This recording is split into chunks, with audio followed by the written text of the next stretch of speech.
I didn't have a secret briefing yet. We'll get one this week.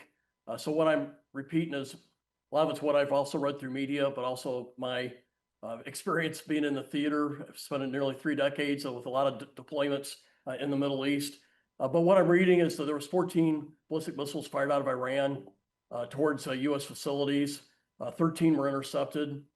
So I'm very grateful about missile defense. We need it because we used to be very vulnerable to these things. Now, 14th one hit in an open area where very little damage was done. I think as you study why was it a small response and the fact that Iran warned Qatar and others that they were going to do this attack, I think are trying to do a safe phasing or a face-saving measure and keeping their response small. So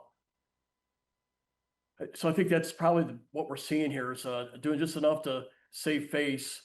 I would also point out, though, that after a week and a half of Israel, I think a lot of their capabilities are depleted as well. So I think that they're having to manage their resources very carefully after launching hundreds and hundreds of ballistic missiles at Israel already.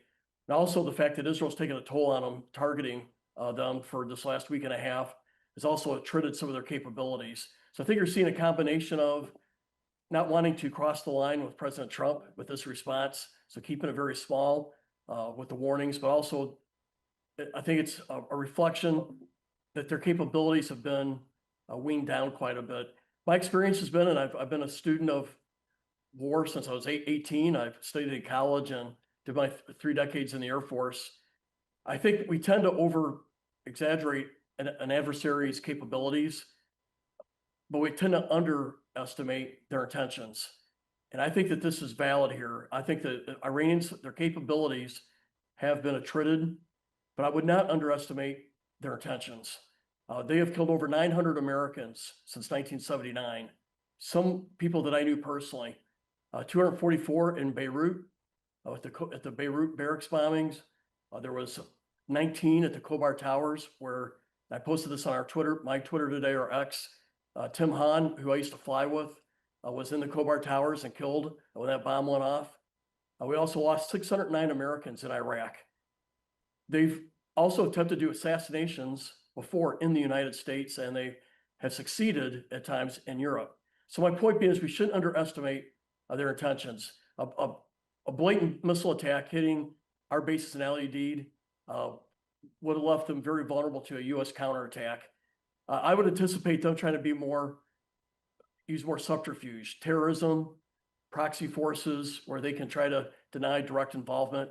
And so I think that risk is still alive and well. Today I read that just under 800 Iranians crossed over our border illegally under the Biden administration and were released here. So it is plausible that we could have a terrorism threat here. And I would anticipate if Iran's going to strike back, it's going to be using those kinds of means. So that's the main thing I wanted to point out on this attack today. Let me back up on when U.S. hit the 3 nuclear facilities in Iran. I supported that endeavor. It is clear to me that a nuclear-armed Iran is a threat to America and to our allies. For one, Iran is I think you can't really anticipate what they'll do with a nuclear weapon. With other countries, you can deter them. The deterrence works. But if you ever listen to some of the writings and the speeches of the leadership of Iran, a lot of times they glorify in bringing along the apocalypse. You can hear this is what Khamenei talks about. And the fact that he has sworn to destroy Israel, and you see the other actions they've done. I think an Iran with a nuclear weapon is really too much of a threat for us to discount, that we had to take action. And so I think the president did right by defending our country. It was a one-night strike. I don't think he wants to do this again unless there's evidence that these strikes were not effective, and then maybe you'll have to reconsider. But I know he doesn't want to have a prolonged fight with Iran there. And I would point out that some of my Democrat colleagues, and some of them which support the president's decision, I want to point that out. Some of my close friends across the aisle do support it. But there's been a lot of very vocal opponents to what he did, even talking about impeachment. And I think that that's a mistake. This is not the time to have partisan politics here, dealing with Iran and a nuclear weapon. This is the time to congratulate the president on a job well done. And you all know as well as anybody, I've been critical on the president. I'm a equal opportunity critic here, but I think in this case, what he did was needed. And to hear some of my colleagues talk about impeachment, I think is just plain wrong. We can't forget that President Obama did the operations in Libya without a AUMF. President Clinton did operations in the Balkans without an AUMF.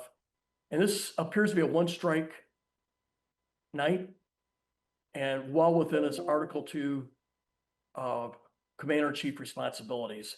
And I think it's well within the War Powers Act.